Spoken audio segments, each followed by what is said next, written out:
नमस्कार, मैं हूं अमीश देवगन और आप देख रहे हैं देश की सबसे लोकप्रिय डिबेट आर पार।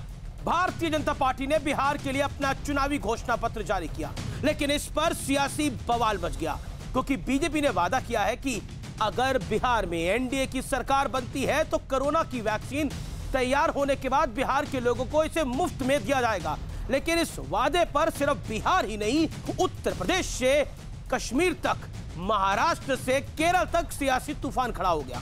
राहुल गांधी कह रहे हैं कि अगर कोरोना की वैक्सीन चाहिए तो अपने अपने राज्यों में चुनाव की तारीख का हिसाब किताब लगा लीजिए।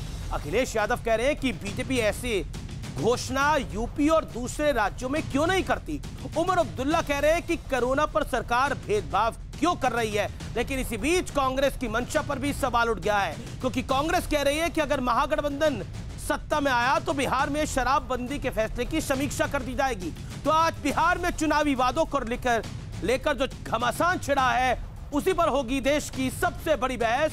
तुम हमें वोट दो, हम तुम्हें कोरोना का टीका देंगे। आज का आर पार इसी में, क्योंकि बिहार में चुनाव है और एनडीए की बहार है या महागठबंधन की बहार है, आज इसकी होगी बात।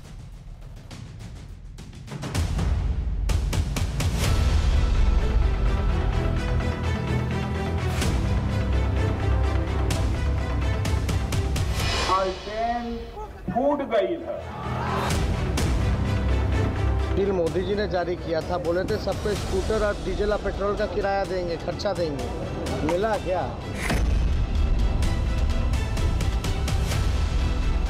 झूठों के सरदारों की वो झूठ सच कैसे माने? मतलब 10 नवंबर के बाद आपको जेडीयू पटना के संग्रहालय में मिलेगी।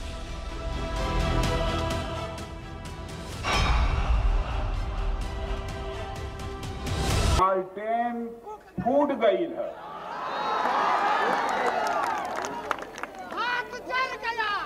अरे सुना था, हमारो सुना, लालटेन फूट गई है और तेल बह गई है।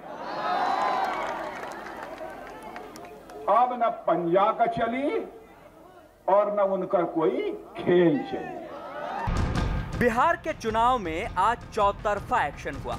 बीजेपी ने जैसे ही अपने वादों का पिटारा खोला तो सियासी महायुद्ध छिड़ गया। बीजेपी ने कहा कि बिहार में एनडीए की सरकार बनी तो कोरोना का टीका आने पर इसे मुफ्त में दिया जाएगा। अब विरोधी आरोप लगा रहे हैं, क्या बिहार के वोटर्स को मौत का डर दिखाया जा रहा है? प्रधानमंत्री जी कहते हैं 1 साल तक कोई वैक्सीन आएगा नहीं, अपना ख्याल खुद रखिए, और भाजपा इस प्रकार लोगों को बरगला रही है। इसी बीच तेजस्वी यादव ने कहा कि नीतीश कुमार थक गए हैं, तो नीतीश तेजस्वी यादव पर बिफर पड़े। लेकिन मूल बात ये सवाल है कि नीतीश कुमार जी मानसिक और शारीरिक रूप से थक चुके हैं कि उल जुलूल जो बयान जो है वो कहा जा रहा है। हमको कहता है कि थक गए, हम थक गए हैं। कहाँ भागे रहते थे यहाँ से? अपने पिता और माता की जगह पर आने की कोशिश कोई कर रहा है। अरे क्या ये करेंगे? और कल मौका मिला, क्या किया? क्या चीज का ज्ञान है, किस चीज का अनुभव है? वहीं बिहार के सारण में नीतीश की रैली में लालू जिंदाबाद के नारे लग गए, जिस पर नीतीश कुमार भड़क गए। यहाँ पर ये सब हल्ला मत करो, तुमको अगर वोट नहीं देना है मत दो। उधर औरंगाबाद की जनसभा में तेजस्वी यादव पर 2 बार चप्पल फेंकी गई, जिसमें से एक उनके बगल से गुजर गई और दूसरी उनके गोद में गिरी। बिहार के चुनाव में टुकड़े टुकड़े वाला मुद्दा भी उठा। बीजेपी अध्यक्ष जेपी नड्डा ने कहा कि टुकड़े टुकड़े गैंग के समर्थक माले ने आरजेडी को हाईजैक कर लिया है। इसे बिहार न भूला है न भूलेगा। आप दूसरी तरफ देखिए, माले क्या ये वही टुकड़े टुकड़े गैंग वाले लोग नहीं है क्या? ये वही देश को तोड़ने वाले लोग नहीं है क्या? क्या ये वही लोग नहीं है जिन्होंने वायलेंस की थी? क्या ये वही लोग नहीं है जिनको भारत की व्यवस्था में विश्वास नहीं है? राजद और कांग्रेस ये कोरोना से कम नहीं है। चलो भारत के टुकड़े टुकड़े करने की मंशा के साथ भारत के उच्च संस्थानों में नारेबाजी कर रहे हो, कांग्रेस और राजद का उन्हें समर्थन मिलना इससे बड़ा दुर्भाग्य भारत के राजनीतिक क्षेत्र में दूसरा नहीं हो सकता है। ये जो ऐसी गेरुआ वस्त्र पहन करके जिस ढंग का जहरीला भाषण करते हैं गेरुआ वस्त्र वाला, अगर आदमी जो है समाज में घृणा और नफरत फैलाता है तो उसको गेरुआ वस्त्र पहनने का अधिकार नहीं है। लेकिन आज सबसे बड़ा सियासी घमासान कोरोना की मुफ्त वैक्सीन पर छिड़ गया है, क्योंकि पटना से लेकर लखनऊ, दिल्ली और कश्मीर तक बीजेपी के तमाम विरोधियों ने इस चुनावी वादे पर सियासी तूफान खड़ा कर दिया है। तो आज इसी मुद्दे पर होगी देश की सबसे बड़ी बहस। तुम हमें वोट दो, हम कोरोना का टीका देंगे। तो आज देश की बहस इसी पर, लेकिन इस समय की बड़ी खबर बिहार में, इस वक्त बिहार चुनाव पर इस समय की बड़ी खबर, कांग्रेस के दफ्तर में इनकम टैक्स का छापा हुआ है। पटना में कांग्रेस के दफ्तर पर यह छापा हुआ है। एक गाड़ी से बरामद हुए थे लाखों रुपए। उसके बाद आईटी की एक टीम ने ये पैसे बरामद किए थे और उसके बाद बिहार कांग्रेस मुख्यालय पर छापा मारा गया है। पूछताछ नेताओं से जारी है। ये शॉर्ट्स लाइव वहां से इस समय आ रहे हैं। इस समय छापा मारी चल रही है कांग्रेस के बिहार पटना मुख्यालय पर। इस समय की ये बड़ी खबर है। लाखों रुपए बरामद हुए थे एक गाड़ी से, जिसके बाद ये छापेमारी इनकम टैक्स ने करी है। ये इस समय की ताजा खबर है। इस पर ज्यादा अपडेट आएगा, हम आपको देंगे। लेकिन आज मेरे साथ बात करने के लिए भूपेंद्र यादव जुड़ रहे हैं कि भारतीय जनता पार्टी के कद्दावर नेता हैं, जनरल सेक्रेटरी हैं और बिहार के प्रभारी भी हैं। भूपेंद्र यादव जी, आपका अभिनंदन है आर पार में। मेरा पहला सवाल पहला सवाल आपसे यही कि आप साकुशल हैं, क्योंकि कोरोना का समय चल रहा है और आप चुनाव की व्यवस्था देख रहे हैं। साकुशल हैं आप? जी, आपकी शुभकामनाओं से और भगवान की कृपा से सकुशल हूँ। जी भूपेंद्र यादव जी, आज भारतीय जनता पार्टी ने अपना संकल्प पत्र यानी घोषणा पत्र जारी किया, लेकिन इसके बाद सियासी तूफान खड़ा हो गया है। कश्मीर से लेकर दिल्ली तक, दिल्ली से लेकर महाराष्ट्र तक और केरल तक भी, बिहार में तो निश्चित तौर पर। क्या आपको लगता है कि आप वोट के बदले जो टीका देने की बात कर रहे हैं वो विपक्ष अपने गले नहीं उतार पा रहा और कह रहा है ये वोटों की सौदेबाजी है? मेरा मानना है कि ये विपक्ष की गलत सोच है। हम वोट के बदले टीका की बात कभी नहीं कर रहे। एक कल्याणकारी और संकल्पवान सरकार का ये कर्तव्य होता है और दल का ये कर्तव्य होता है कि जनता के सामने अपने प्रमुख लक्ष्यों को रेखांकित करें।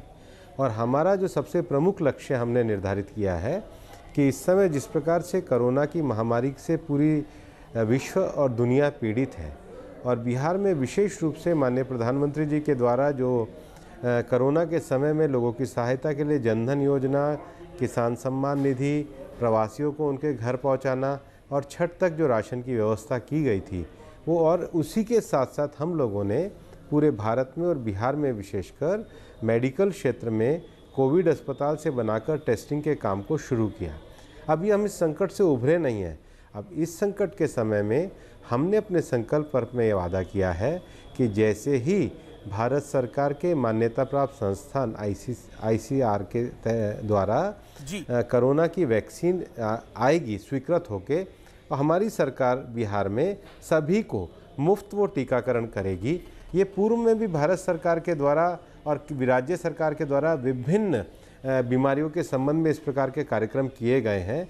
स्वास्थ्य को पॉलिसी का विषय बनाना, हेल्थ को पॉलिसी का विषय बनाना और उसके प्रति संकल्पबद्धता दोहराना, ये तो किसी भी राजनीतिक दल का कर्तव्य है।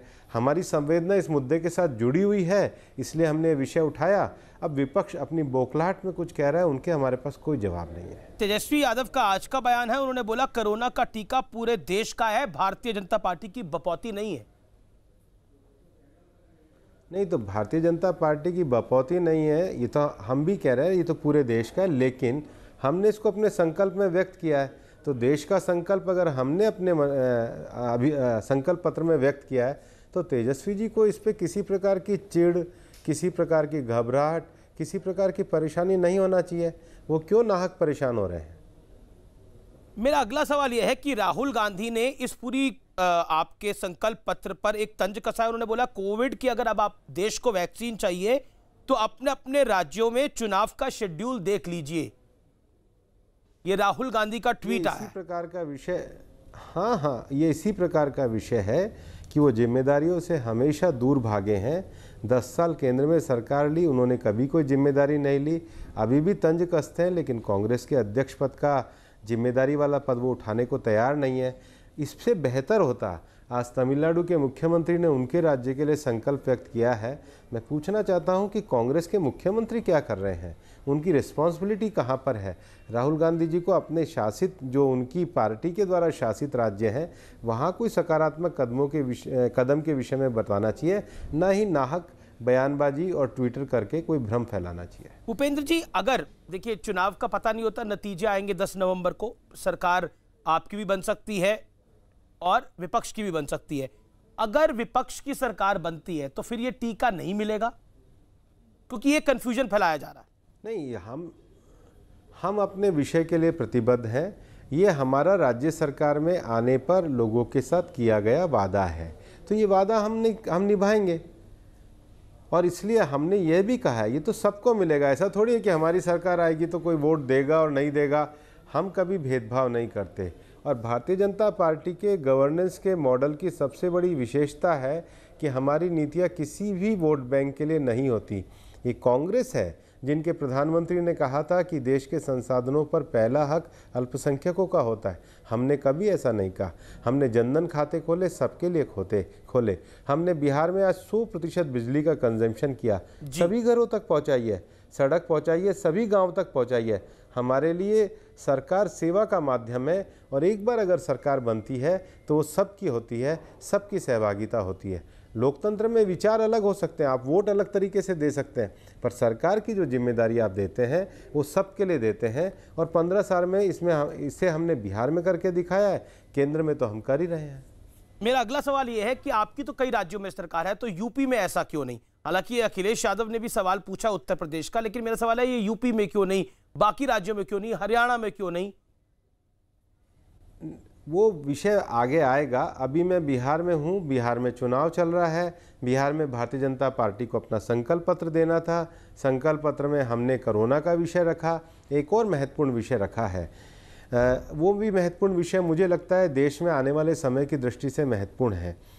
पर चर्चा सारी कोरोना के टीके पे हो गई है कि हाँ, कोरोना के टीके पे हो गई, लेकिन आपको मैं एक और विषय, आपका इतना प्रतिष्ठित चैनल है और आप इतने प्रतिष्ठित पत्रकार हैं, आपके माध्यम से मैं ये कहना चाहता हूँ कि हमारे जो गरीब गांव के बच्चे हैं वो 10वीं 11वीं करते हैं हिंदी मीडियम में, और जब 12वीं में उनको टेक्निकल कॉलेज, मेडिकल कॉलेज में एडमिशन लेना होता है तो अंग्रेजी के बोझ के कारण कई बार उन प्रतिभाओं को हम अवसर नहीं दे पाते हैं। इस बार बिहार में हमारे संकल्प पत्र में हमने कहा है कि हम हिंदी भाषा में भी मेडिकल और इंजीनियरिंग कॉलेज शुरू करेंगे। देखिए, ये बहुत बड़ा परिवर्तन है। हम देश के गरीबों के बच्चों को जो एक बुनियादी अवसर मिलना चाहिए उच्च शिक्षा का, तकनीकी शिक्षा का, वो उनकी मातृभाषा में उपलब्ध कराने का हमने संकल्प किया है। और आज दुनिया के सभी देशों में, रशिया में उनकी मेडिकल पढ़ाई उनकी भाषा में होती है, बाकी फ्रांस में उनकी पढ़ाई उनकी भाषा में होती है। तो अगर हम बिहार में वास्तव में गरीब बच्चों को इन उच्च शिक्षाओं में लाना चाहते हैं तो टेक्निकल और मेडिकल शिक्षा को भी हिंदी में प्रारंभ करना चाहिए और कुछ ऐसे विशेष कॉलेज बनने चाहिए। हमने उसको भी संकल्प पत्र में कहा है। भूपेंद्र यादव जी, मेरा अगला सवाल यह है कि लगातार तेजस्वी यादव जो कि महागठबंधन के सीएम कैंडिडेट हैं, वो आपके सीएम कैंडिडेट नीतीश कुमार के बारे में कह रहे हैं कि अब वो थक चुके हैं, मानसिक तौर पर भी और शारीरिक तौर पर भी। मैं युवा हूं, मुझे मौका दीजिए, इसलिए बिहार की जनता की नीतीश कुमार सेवा नहीं कर पा रहे। तेजस्वी जी को सबसे पहले अपने माता पिता की सेवा करनी चाहिए, जिनकी विरासत में उनको ये पार्टी मिली है। उन्होंने उनका फ़ोटो ही अपने पोस्टर से गायब कर दिया है। तो पहली नसीहत तो हमारी ये है कि अपने माता पिता की चिंता करो, उनके जिनके कारण से आप आज इस गद्दी पर है, कम से कम उनकी फ़ोटो तो अपने पोस्टर में लगाओ। दूसरा विषय मैं कहना चाहता हूं कि उनकी बात अपने आप में गलत सिद्ध होती है। नीतीश कुमार जी सुबह 10 बजे अपना प्रचार शुरू करते हैं, शाम को देर तक अपना प्रचार करते हैं, सभाओं को संबोधित करते हैं। तो तेजस्वी जी की बात और फैक्चुअल स्थिति में कोई हमें किसी प्रकार का सामंजस्य नहीं दिखता है। और तीसरी बात, सरकार चलाने के लिए परिपक्वता भी चाहिए। सरकार चलाने के लिए इतना भी चाहिए कि आप फाइलों का गंभीरता के साथ अध्ययन कर सको। सरकार समझदारी से चलनी चाहिए। सरकार चलाने के लिए जोश और होश दोनों चाहिए। नीतीश जी के पास 15 साल तक सरकार चलाने का और एक सक्षम सरकार चलाने का अनुभव है और बिहार के विकास का एक ट्रैक रिकॉर्ड है। और इसलिए आज तेजस्वी जी अपनी इस उम्र में जिस प्रकार की भाषा का प्रयोग करते हैं, मुझे लगता है ये कोई राजनीतिक भाषा नहीं है और ये अमर्यादित भाषा है। तेजस्वी यादव आप कह रहे हैं कि उनके पास अनुभव नहीं है, लेकिन तेजस्वी यादव कहते हैं कि मेरे पास 10 लाख नौकरियां देने का पूरा रोड मैप तैयार है। क्या आपको लगता है रोजगार इस समय बड़ा विषय है बिहार के अंदर और तेजस्वी यादव उसको लेकर बीजेपी और जेडीयू गठबंधन को घेर रहे हैं? नहीं, ऐसा कुछ नहीं घेर रहे हैं, ना कोई उनके पास रोड मैप है। अभी तक तो उनका रोड मैप आया नहीं है। वो रोड पे जरूर घूम रहे हैं अपने मैप को प्राप्त करने के लिए। मुझे कोई रोड मैप नहीं मिला है, वो रोड पे जरूर दिखते हैं। और मैं उनसे पूछना चाहूँगा कि भाई 10 लाख सरकार, नहीं भाषण तो कुछ भी कह सकते हैं भाई। भाषण तो वो देखिए एक अपनी पार्टी के, उनकी पार्टी के वो अध्यक्ष हैं, लेकिन भाषण कहने के पीछे कोई तथ्य होना चाहिए ना। 10 लाख का कोई रोड मैप नहीं है और 10 लाख नौकरी देंगे तो कोई बिहार पब्लिक सर्विस कमीशन से भर्ती कराएंगे, कहाँ से कराएंगे? इसलिए जो उनकी 10 लाख की नौकरी का विषय है वो केवल उनका एक कथन है जो चुनाव के लिए कह रहे हैं, कोई रोड मैप नहीं है। और इसलिए मैं उनकी इस बात को ना कोई गंभीरता से लेता हूं, ना कोई बिहार में गंभीरता से ले रहा है। भूपेंद्र जी, लेकिन इंपॉर्टेंट बात यह है कि 2015 में भी बिहार का चुनाव हुआ था और आप काफी सक्रिय थे और अब 5 साल बाद दोबारा चुनाव हो रहा है। इस समय परिस्थिति आपको क्या अलग दिख रही है कि इस बार आप लोग निकाल ले जाएंगे? भारतीय जनता पार्टी और जनता दल यूनाइटेड एक नेचुरल अलायंस के रूप में 15 साल से काम करते रहे हैं जी। इनको समाज के सभी वर्गों का समर्थन है। एक बड़ा सामाजिक समीकरण हमारे पास है। 15 साल के में अगर आप बीच का 1.5 साल निकाल दें तो दोनों दलों के साथ करने का एक बेहतरीन ट्रैक रिकॉर्ड है, बिहार के विकास का रिकॉर्ड है। और हमने जो संकल्प व्यक्त किए हैं, बिहार में को जो विकास के जिस आयाम पे लाए हैं, उससे हम नई इबारत कैसे खड़ी हो सकती है, वो हमने संकल्प पत्र में भी लिखा है और बिहार की जनता का आशीर्वाद हमको मिलेगा। एलजेपी जो कि बड़ा इंपॉर्टेंट फैक्टर बन गया इस चुनाव के अंदर, स्वर्गीय रामविलास पासवान जी तो अब नहीं रहे, लेकिन उनके सुपुत्र चिराग पासवान अब एलजेपी की अगुवाई कर रहे हैं और वो नारा दे रहे हैं कि नीतीश कुमार की खैर नहीं और मोदी से बैर नहीं। क्या कहना चाहते हैं आप? उन्होंने अपना रास्ता अलग कर लिया है। वो बिहार में अब एनडीए के पार्ट नहीं है। अब चूंकि वो हमारे एनडीए के पार्ट नहीं है, हमारे सामने वो चुनाव लड़ रहे हैं और इसलिए अब वो हमारे सामने चुनाव लड़ रहे हैं। बाकी मुझे नहीं लगता कोई मुकाबले में भी है। वो कहते हैं कि जब उनका इंटरव्यू करा गया तो उन्होंने बोला मेरे दिल में नरेंद्र मोदी है, मैं नरेंद्र मोदी जी का हनुमान हूं, लेकिन नीतीश को सीएम नहीं बनने दूंगा। क्या है और वो कहते क्या है, करते क्या है? देखिए, राघोपुर चुनाव में भारतीय जनता पार्टी का उम्मीदवार सतीश यादव लड़ रहा है तेजस्वी यादव के मुकाबले में, तो वहां तो उन्होंने भाजपा के खिलाफ एलजेपी का उम्मीदवार दे दिया है और तेजस्वी यादव को जीत की शुभकामनाएं दे दी है। तो ये तो उनको क्लियर करना पड़ेगा ना, वो किसको शुभकामनाएं दे रहे हैं, किसके साथ हैं। उनके भी ऐसे ही बयान है जैसे तेजस्वी यादव के हैं। जी मेरा अगला सवाल आपसे ये है कि, और जो बड़ा महत्वपूर्ण सवाल है, महागठबंधन शराबबंदी को लेकर समीक्षा करेगा अगर उनकी सरकार आई, आपकी क्या टिप्पणी है इसको देखिए, महागठबंधन तो पहले अपने आप में बिखर गया है। पहले आप महागठबंधन को समझ लीजिए, फिर उनका प्रश्न समझिए। महागठबंधन इस प्रकार से बिखरा है कि लोकसभा चुनाव तक जीतन राम मांझी जी, उपेंद्र कुशवाहा जी और मुकेश सैनी जी उनके साथ थे जी। वो तो तीनों उनको छोड़ चुके। एक ने कहा इनके यहाँ इज्जत नहीं है, एक ने कहा पीठ में खंजर घोंपा और तीसरे ने कहा कि इनसे ज़्यादा बेकार आदमी नहीं हो सकता है, तो उनके साथ ही उनसे चले गए। चौथा, कांग्रेस और आरजेडी के सहयोगी पार्टी है झारखंड मुक्ति मोर्चा झारखंड में। वहाँ कांग्रेस के मंत्री भी हैं और आरजेडी के मंत्री भी हैं। अब झारखंड मुक्ति मोर्चा ने भी उनको ये कहकर छोड़ दिया इनमें राजनीतिक शिष्टाचार नहीं है। तो महागठबंधन तो बिखर गया कागज के टुकड़ों की तरह। महागठबंधन की आज कोई तस्वीर ही नहीं बची है। महागठबंधन में आज अगर कोई है तो मार्क्सवादी लेनिनिस्ट पार्टी है, जो अल्ट्रा माओइस्ट लोग हैं। तो कांग्रेस को क्या जरूरत पड़ी अल्ट्रा माओइस्ट लोगों के साथ समझौता करने की? जो लोग बिहार में वर्ग संघर्ष करना चाहते हैं, जो लोग बिहार की ज़मीन को ख़राब करना चाहते हैं, ऐसी उग्र वामपंथी शक्तियों के साथ समझौता करके बिहार का कौन सा तस्वीर का रंग वो लोग बदलना चाहते हैं, पहले वो तो स्पष्ट करें, तब तो उनके महागठबंधन को माने। ये एक अपवित्र गठबंधन है, महागठबंधन तो बचा ही नहीं है। मेरा आखिरी सवाल आपसे यही होगा कि क्योंकि भारतीय जनता पार्टी जब चुनाव में उतरती है और आप क्योंकि खुद कई सारी चुनाव के आप प्रभारी रहे, एक नंबर लेके उतरती है, तो इस बार आपका नंबर क्या है गठबंधन का और बीजेपी इंडिविजुअल से? एनडीए गठबंधन का होगा, क्योंकि हम दोनों साथ हैं, इसलिए इंडिविजुअल नहीं हो सकता है। गठबंधन की 2/3 सीटें आएंगी जी।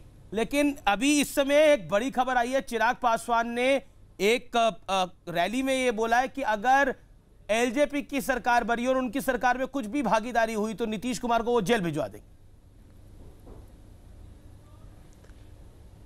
ऐसी कोई स्थिति नहीं होने वाली है। 2/3 बहुमत से सरकार आएगी, नीतीश जी मुख्यमंत्री बनेंगे। बहुत बहुत शुक्रिया भूपेंद्र यादव जी, स्पष्ट बातें करने के लिए बहुत बहुत शुक्रिया। Thank you so much, pleasure having you sir.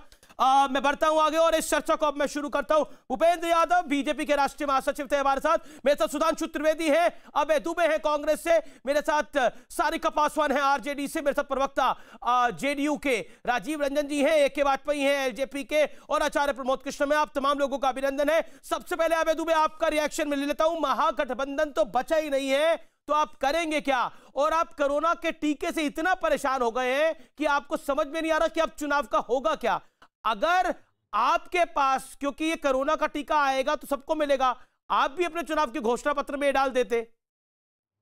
अब परेशान होने से क्या होगा अभय दुबे जी?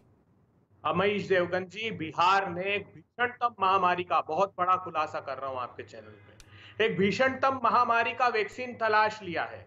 3 चरणों में वो वैक्सीन लगाया जाएगा। तारीखें देश के नागरिक याद रखें, 28 अक्टूबर, 3 नवंबर और 7 नवंबर, और 10 नवंबर को जेडीयू और बीजेपी की महामारी से बिहार मुक्त होगा। यह सर्टिफिकेट भी अधिकृत रूप से दे दिया जाएगा। आज मैं सुन रहा था भूपेंद्र यादव जी को, उन्होंने कहा तेजस्वी जी को तो कोई अनुभव ही नहीं है। अरे भूपेंद्र यादव जी, जब देश के प्रधानमंत्री नरेंद्र मोदी जी गुजरात के चीफ मिनिस्टर बने थे तो पार्षद का भी अनुभव नहीं था। आप कह रहे हैं फाइलिंग कैसी होगी? और आजाद भारत के इतिहास में इससे ज्यादा अभद्रता किसी दल ने एक दूसरे के साथ नहीं की। सुशील मोदी जी ने नीतीश कुमार को कहा था कि इसके खून में ही गद्दारी है। नीतीश कुमार कहते थे मिट जाऊंगा, लेकिन भारतीय जनता पार्टी में नहीं जाऊंगा। प्रधानमंत्री जी कहते थे कि दमन करने वाली और उत्पीड़न करने वाली पार्टी का नाम है जनता का दमन और उत्पीड़न, और नीतीश कुमार जी कहते थे बड़का झूठा पार्टी। अरे साहब भूपेंद्र यादव जी, कल ही प्रधानमंत्री जी ने एक रिपोर्ट जारी की नीतीश कुमार जी के खिलाफ, एक प्रमाण पत्र दिया नीति आयोग ने। ठीक है, आपने अपनी बात को रख लिया। मैं सुधांशु त्रिवेदी का रिएक्शन लेता हूं। सुधांशु त्रिवेदी, तेजस्वी में अनुभव नहीं है, लेकिन अनुभव तो प्रधानमंत्री मोदी में भी नहीं था जब वो सीएम बने थे, तो सीधा कंपैरिजन तेजस्वी यादव का नरेंद्र मोदी से कर दिया कांग्रेस ने। ये भूल गए कि उससे पहले नरेंद्र मोदी जनरल सेक्रेटरी रहे पार्टी के, उससे पहले नरेंद्र मोदी राष्ट्रीय स्वयंसेवक संघ के प्रचारक रहे। सब बातें आप भूल गए। लेकिन लेकिन लेकिन लेकिन होता है, ऐसा अक्सर हो जाता है। सुधांशु त्रिवेदी, जवाब। देखिए, अभय दुबे जी पढ़े लिखे व्यक्ति हैं, मगर समस्या क्या है कि ये विरासत की राजनीति की पार्टियों का प्रतिनिधित्व करने वाले कभी अपनी स्वयं की सामर्थ्य से बड़े लोगों का अनुभव याद नहीं रहता। श्री नरेंद्र मोदी जी 1990 में पार्टी के राष्ट्रीय सचिव बने थे। उसके बाद अनेक वर्षों तक भाजपा के राष्ट्रीय महासचिव रहे। उसके बाद अनेक वर्षों तक वो कई राज्यों के प्रभारी रहे, जहां पर सरकार को बनाने और चलाने दोनों में उन्होंने अच्छी भूमिका निभाई। और उससे पहले वो 20 वर्ष राष्ट्रीय स्वयंसेवक संघ के प्रचारक के रूप में गुजरात ही नहीं, भारत के तमाम जगहों में गए। गुजरात में कोई ऐसा जिला नहीं था जहां पर श्री नरेंद्र मोदी जी ने प्रवास न किया हो, कार्यक्रम न किया हो। तो जो अनुभव है वो एक अलग बात है। हाँ, आपके अंदर तेजस्वी में जबरदस्त अनुभव नजर आ रहा है, मगर मुझे लगता है कि कांग्रेस के लोग कभी तेजस्वी जी के उस बयानों के बारे में नहीं बोलते, उसमें थोड़ा कन्नी काट जाते हैं। अब अनुभव की जहां तक बात है, तो पिछला चुनाव मुझे याद है, जब आप लोग गठबंधन में लड़ रहे थे तो ये बताइए, सोनिया जी का भाषण पहले हुआ, अंत में हुआ था, या लालू प्रसाद यादव जी का?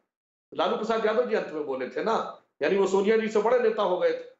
तो अब ये समस्या तो ये है कि आपके यहाँ ये समस्या है कि कौन कैसे किस हिसाब से लड़ रहा है। हमारे यहाँ स्थिति बिल्कुल साफ है, जैसा भूपेंद्र यादव जी ने कहा कि हम 2/3 बहुमत से जीतेंगे। और आपकी स्थिति क्या? अभी भूपेंद्र यादव जी ने गिनाया, आप पहले जीतन राम मांझी आपके साथ थे, अब नहीं है। मुकेश सहनी आपके साथ थे, अब नहीं है। उपेंद्र कुशवाहा आपके साथ थे, अब नहीं है। झारखंड मुक्ति मोर्चा था, अब नहीं है। तो जिसे गीत की पंक्ति है ना अमीश जी, देखी जमाने की यारी, बिछड़े सभी बारी बारी, आज महागठबंधन की वो हालत है। ठीक है, सारिका पासवान है। आबे दुबे, आप अपनी बात को रख लीजिए, फिर मैं सारिका पासवान और राजीव रंजन जी के पास भी चलूंगा। सारिका पासवान, देखिए राजीव, आबे दुबे बोलिए आप। अपने दामन की सियाही तो मिटा लो पहले, हम पे इल्जाम लगाने वालों। अरे नीतीश का चिराग बुझाने को एलजेपी का लाल आगे किया है एक गठबंधन। एक सुशील मोदी जी ने अप्रत्यक्ष रूप से ओवैसी से गठबंधन कर रखा है। तो ये जो डबल इंजन है ना, वो दोनों अलग अलग सिरों पर लगा दिया है आपने, और दोनों खींच रहे हैं बिहार को बर्बाद करने को। ये बिहार की जनता समझ गई है। मैं कह रहा था अमीश जी आखिरी 10 सेकंड में, 4 करोड़ 21 लाख गरीब लोग, गरीबी रेखा के नीचे लोग रहते हैं। कल मोदी जी ने गंभीर आरोप लगाया है। ये एकमात्र प्रदेश है जिसमें 13.6% ग्रॉस एनरोलमेंट रेशियो है। 80 लाख विद्यार्थियों को उच्च शिक्षा में जाने का अवसर नहीं। जवाब सुधांशु, आप तो डॉक्टर हैं, लेकिन मैकेनिकल इंजीनियरिंग आपने कर रखी है। मैं आपसे सवाल पूछता हूं सुधांशु त्रिवेदी, क्या कोरोना का टीके की सौदेबाजी जरूरी थी बिहार चुनाव के लिए? इसके बिना आपकी गाड़ी नहीं बढ़ सकती थी। अभी अभय दुबे जी ने चिराग की बात कही तो नहीं, मेरे सवाल का जवाब सुधांशु त्रिवेदी, मेरे सवाल का जवाब, क्या कोरोना के टीके की सौदेबाजी जरूरी थी? जो टीका अभी आया नहीं है, जिसका पता नहीं है, अता नहीं है, वो कब आएगा, वो टीका आपने बेच दिया बाजार में, यानी चुनाव के बाजार की मेरी बात है। बड़े आश्चर्य की बात यह है सुधांशु जी, जब कोरोना का जैसी वैश्विक महामारी जिसके टीके के बारे में हम कोई हवाई बात नहीं करते। 15 अगस्त को भी प्रधानमंत्री जी ने कहा था किस स्टेज का ट्रायल चल रहा है। अभी स्वास्थ्य मंत्री जी ने कहा 2 ऐसे टीके जिनमें 3rd स्टेज का ट्रायल चल रहा है। याद करिए, स्वास्थ्य मंत्री जी का बयान है कि अगले साल फरवरी मार्च तक आ सकता है। याद करिए, स्वास्थ्य मंत्रालय ने कहा है कि अगले साल पर उस पर बिहार का हक है। आप कह रहे हैं बिहार में चुनाव है तो चुनाव बिहार का हक है, तो राहुल गांधी की बात सही क्यों नहीं है कि फिर पूरे देश के अंदर चुनाव कब है? आप माप लीजिए, उसके हिसाब से बीजेपी कोरोना की वैक्सीन देगी। आप उत्तर प्रदेश से राज्यसभा सांसद आते हैं, उत्तर प्रदेश के लोगों का हक नहीं है क्या? बिरादरी को मिलेगा। सुधांशु त्रिवेदी, सवाल का जवाब दीजिए, क्या यूपी के लोगों का हक नहीं है क्या? हमारे और उनके में। और दूसरा एक फंडामेंटल बात मैं ये कहना चाहता हूं, हमने कहा कि सबको मिलेगा, और ऐसा नहीं कि किसी इसको मिलेगा उसको नहीं मिलेगा। जैसे अभी अभय दुबे जी चिराग की बात कर रहे थे, तो 40 साल कांग्रेस और 15 साल लालू यादव जी के शासन के बाद 22% थी सिर्फ इलेक्ट्रिसिटी। आज 100 आज की बात कीजिए साहब, ये तो मोदी जी का। सुधांशु त्रिवेदी, 15 साल में आपकी सरकार थी, पिछले 15 साल से आपकी सरकार है, आप उस 15 साल की अब बात करिए। सुधांशु, मेरे सवाल का जवाब मुझे नहीं मिला। यूपी के लोगों को हक क्यों नहीं है? बिहार को आप हक दीजिए, लेकिन चुनाव की सौदेबाजी क्यों? जवाब सुधांशु, जवाब इस बात का, यूपी के लोगों का हक क्यों नहीं है? असम के लोगों का हक क्यों नहीं है, जहां आपकी सरकार है? भूल जाइए, विपक्ष की सरकार है उधर, आपकी सरकार है, राज्यसभा सांसद आते हैं उत्तर प्रदेश से। जहां पे हम सरकार में हैं वहां बोलना हमारा काम नहीं है, व्यवस्था करना। क्यों नहीं है? सरकार व्यवस्था करके रखी है, और जब करेंगे। यहाँ पर चूंकि अब चुनाव सरकार के सामने है, तो हम अपना जब सारी चीजों पर विजन रख रहे हैं, इस पर विजन रख रहे हैं। ठीक है, आपका विजन है। ये भी अपने राज्य में कह दें। सारिका पासवान, ठीक है, बोलिए सुधांशु। अबे जी, बाकी मेरे पास 4 मेहमान हैं, इंतजार कर रहे हैं। अबे जी, ओके सुधांशु, 10 सेकंड। एक वाक्य अमित शाह, 10 सेकंड। हम जो कहते हैं करके दिखाते हैं अभय जी, राजस्थान की तरह नहीं कि 5000 रुपए बेरोजगारी भत्ता देंगे और 2 साल हो गए नहीं मिला। ये नहीं कि मध्य प्रदेश की तरह 10 दिन में सारा कर्ज माफ कर देंगे, 1 2 3 4 बस, और नहीं हुआ। जो हम कहते हैं करके दिखाते। ठीक है, ओके। सारिका पासवान का मैं रुख करता हूं, आचार्य प्रमोद कृष्णम का मैं रुख करता हूं। सारिका पासवान, मेरा सवाल बहुत स्पष्ट है आपसे। आपकी पार्टी को किसने रोका था? कि आप लोग भी कहते हैं कि जब कोरोना की वैक्सीन आएगी, कोरोना का टीका हम भी फ्री लगाएंगे। आपको किसने रोका था ये बात करने के लिए? बीजेपी अपना चुनावी वादा कर रही है। चुनावी वादा कर रही है कि हम लोगों को राहत देंगे, फ्री में टीका लगाएंगे। इस देश के अंदर फ्री बिजली पानी दी गई, ये टीका क्यों नहीं लगना चाहिए फ्री के अंदर? और देश में पहली बार किसी महामारी का टीका फ्री में लग रहा है क्या? इससे पहले भी लगा है। मैं चुनावों की तारीखें बता सकता हूं। बोलिए सारिका पासवान। अमीश जी बिल्कुल बढ़िया है। आप चाहें तो बिजली पानी, आप ट्रैवल भी फ्री कर दीजिए, बिल्कुल देश के लोगों को फ्री में चीज़ें मिलनी चाहिए।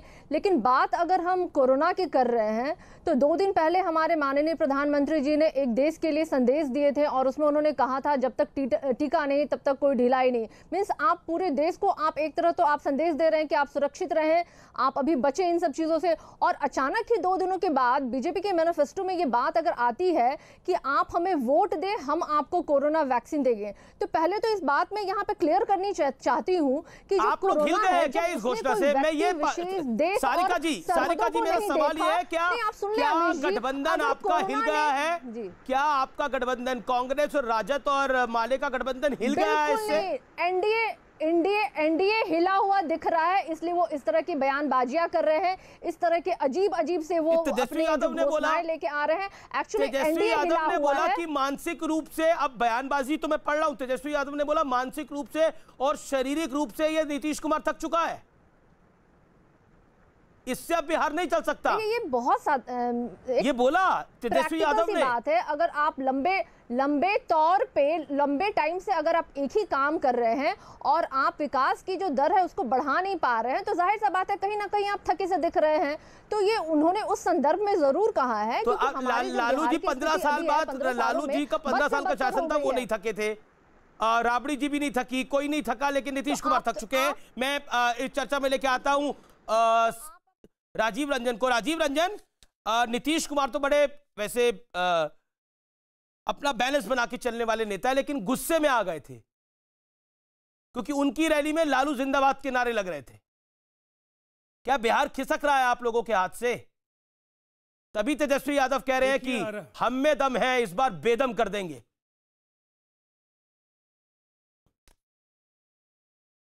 देखिए, सबसे पहली बात तो यह है कि आज भी 15 वर्षों के शासन के बाद राज्य के सबसे लोकप्रिय नेता है, जो अब तक एक सर्वे आया है, उस सर्वे ने उनको सर्वाधिक लोकप्रिय राजनेता बताया। सरकार के कामकाज को सराहने वाले लोग 50% से ज़्यादा है, 52% लोग हैं। तो फिर इन आरोपों का मतलब बहुकोणीय संघर्ष में किसी को 4%, किसी को 5%, किसी को कुछ, अंततः नीतीश कुमार जी आज भी अच्छी सरकार चला रहे हैं, इसका सर्टिफिकेट जनता ने दे दिया।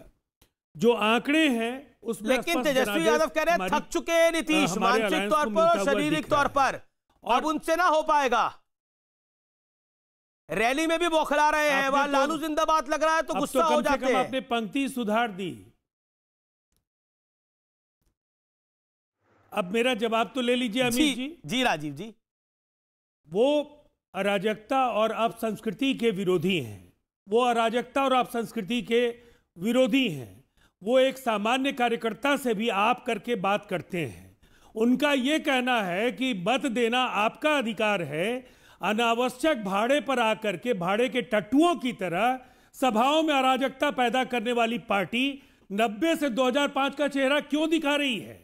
जो अपने पिता के उम्र के राजनेता को वो राजनीति में उम्र के आधार पर खारिज करता हो, और जिसके पिता आज भी जेल की सलाखों के पीछे, वो स्वतंत्रता सेनानी नहीं है, वो सजायाफ्ता है चारा घोटाले में, जहां पशुओं को नहीं बख्शा गया था, वहां से वो आज टिकट तय करते हैं, महागठबंधन के साथियों को तय करते हैं। 35 बाहुबलियों को इन्होंने टिकट दिया। महिला उत्पीड़न की बात करेंगी ये, और महिला उत्पीड़न के 2 खलनायकों को उन्होंने उपकृत करने के लिए उनकी पत्नियों को टिकट भी दे दिया। और ये देखिए, दरअसल राजद जैसी पार्टी नौकरियां क्या देंगे? सारिका पासवान, ये तमंचे बांटेंगे, ये फिरौती का उद्योग चलाएंगे। मैं राजीव रंजन से पूछना चाहती हूं, जो कुछ भी ये लोग बोलते हैं, जो बिहार की जनता दो टूक राजनीतिक षड्यंत्र के तहत है, और रही बात तो जिस चारा घोटाले का वो बात कर रहे हैं, उसकी सीबीआई जांच की पहल खुद लालू प्रसाद यादव जी ने की थी। आज मैं पूछना चाहती हूँ उनसे कि आपके सरकार में 60 घोटाले हैं, जो सृजन घोटाले हैं, बालिका गृह कांड है, आज आपके मुख्यमंत्री क्यों नहीं नैतिक जिम्मेदारी लेकर के सीबीआई जांच की मांग करते हैं?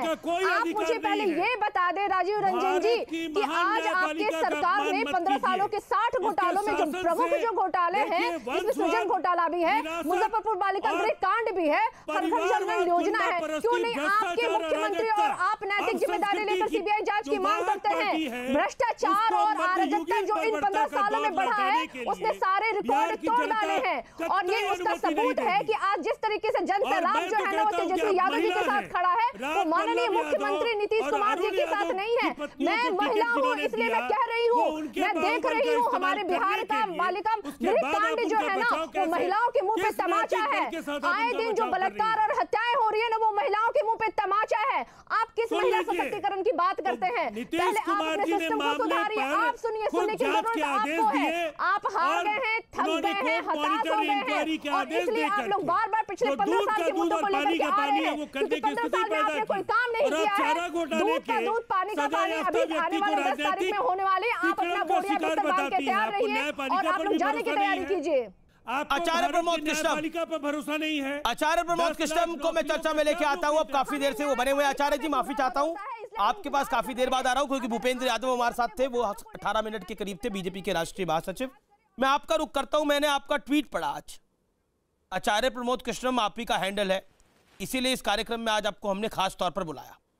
मैं जानना चाहता हूं कि परेशानी क्या है, तकलीफ क्या है अगर भारतीय जनता पार्टी अपने घोषणा पत्र में फ्री का टीका लगाने की बात कर रही है। आप ही कहते थे कि चुनाव में धर्म नहीं आना चाहिए, जाति नहीं आनी चाहिए, ये सब बातें कहते थे ना। अब तो स्वास्थ्य अगर चर्चा में आ रहा है तो ये अच्छी बात है। It is good for the nation, don't you think so Acharya Pramod Krishnam जी?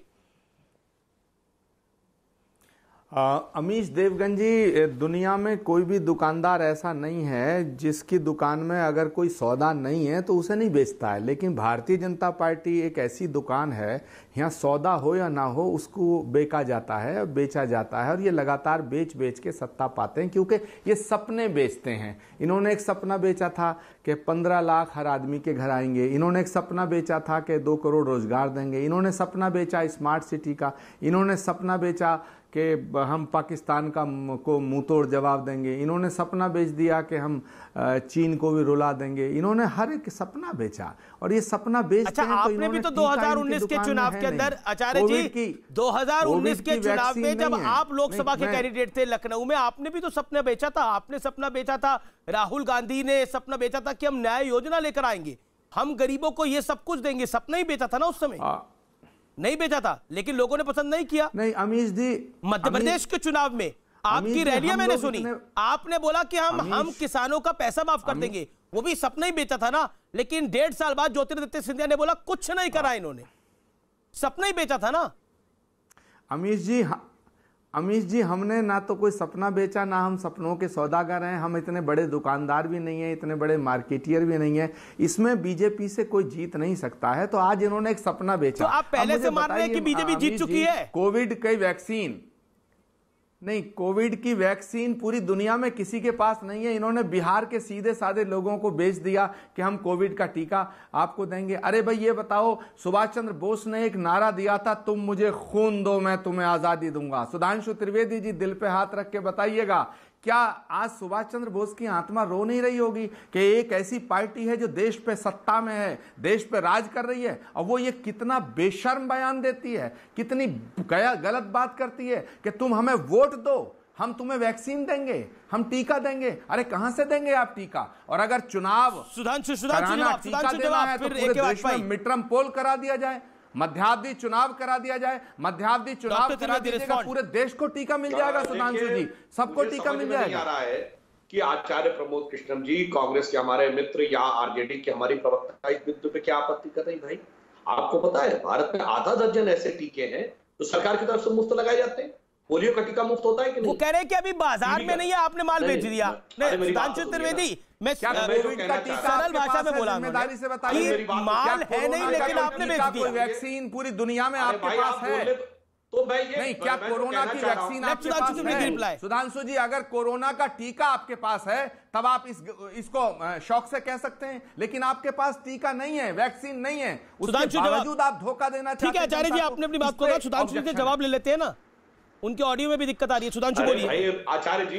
आचार्य जी, आपने मेरा पिछला वाला वक्तव्य नहीं सुना था। मैंने नहीं बताया था कि प्रधानमंत्री से लेकर स्वास्थ्य मंत्री तक ने बताया 3rd स्टेज पे चल रहा है, फरवरी मार्च में आ सकता है, और स्वास्थ्य मंत्री ने बताया जुलाई तक 35 करोड़ टीके मिनिमम हमारे पास उपलब्ध हो सकते हैं। तो कोई बात हवा में नहीं, और तमाम टीके मुफ्त रखते हैं। इसमें कौन सी समस्या की बात थी? हाँ, रही बात इसकी जो आपने सपने दिखाने की बात कही, तो मैं याद दिलाना चाहता हूं, गरीबी हटाओ नारा किसने दिया था और किस सन में दिया था? इंदिरा गांधी ने 1970 में, और 43 साल के बाद 2013 में सोनिया गांधी जी ने कहा था 2/3 लोगों को खाद्य सुरक्षा हम उपलब्ध कराएंगे, और राहुल गांधी ने कहा था गरीबी एक सोच है। मतलब 3 पीढ़ी तक गरीबी हटती रही।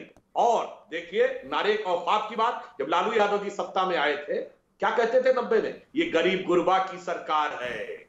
अब गरीब गुरबा की सरकार ऐसी चली कि आज गरीब गुरबा का परिवार बिहार का सबसे अमीरो अजीम परिवार हो गया है, जिसके पटना से लेके और दिल्ली के फार्म हाउस तक गरीबी छलकती हुई दिखाई पड़ रही है। और हमारे आरजेडी की प्रवक्ता महोदया कह रही थी कि षड्यंत्र था चारा घोटाला लालू यादव जी के लिए, तो मैं उन्हें स्मरण दिला देना चाहता हूं कि चारा घोटाला 1996 में खुला। वो 96 में प्रदेश में भी इनकी सरकार थी और केंद्र में भी जनता दल की सरकार थी। आप ही की केंद्र में सरकार, आप ही की प्रदेश में सरकार, और उसके बाद षड्यंत्र के हो गए आप शिकार।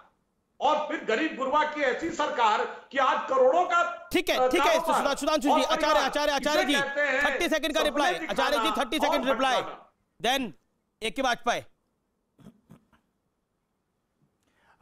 सुधांशु जी, मुझे आप सच बताइए, क्या 15 लाख लाने का वादा आपका था या नहीं था? क्या काला धन वापस लाने का वादा आपका था या नहीं था? क्या ये जो स्मार्ट सिटी वाला मामला था, ये आपका था या नहीं था? 2 करोड़ रोजगार देने का वादा आपका था? बिल्कुल ईमानदारी से बताइए, क्या इन वादों से आप मुकरते हैं? पहली बात, ये सपना नहीं था और क्या था? कांग्रेस ने अगर चुनाव के अंदर वादा किया मध्य प्रदेश में कर्ज माफ करने का, तो कमलनाथ सरकार ने कर्ज माफ किया, लेकिन आपने वहां भी नोटों के बोरे खोल दिए और ईमान तक लोगों के खरीद लिए। एमएलए के, कांग्रेस के जो एमएलए थे उन्हें सामान बना दिया। चलो ठीक है, अब वहां भी चुनाव हो रहा है। मैं आपसे निवेदन ये करना चाहता हूं मान्यवर, आप घोषणाएं करिए, आप लालच दीजिएगा, लेकिन ऐसा लालच मत दीजिएगा। बिहार की जनता की बोली आपने एक बार पहले भी लगाई थी, उसका परिणाम आपके सामने आया। बिहार की जनता को आप मूर्ख मत समझिए। ठीक है, जनता भोली है। ठीक है आचार्य जी, मुझे एक ही बात पे बताना, सुधांशु मैं आपसे जवाब लूंगा। अबे दुबे का अगर ऑडियो कनेक्ट ठीक आ रहा है तो मैं उनके पास का भी रुख कर सकता हूँ। PCR let me know. मैं एक के वाजपेयी का रुख करता हूँ। एक के वाजपेयी, आपके नेता ने अभी बोला कि अगर हम सत्ता में आए तो हम नीतीश कुमार को जेल भिजवा देंगे। आप कैसे सत्ता में आ जाएंगे? आप तक आपकी सबसे अच्छी सीटें जब आई है बिहार के अंदर तो 29 आई हैं जी। एलजेपी की वो पॉलिटिकल हैसियत तो नहीं है कि वो सत्ता में आ जाए। इतिहास देखो ना जरा, ये राज्यों का इतिहास तो देखिए ना, सीटों से नहीं होता। महाराष्ट्र में किसकी गवर्नमेंट बनी हुई है?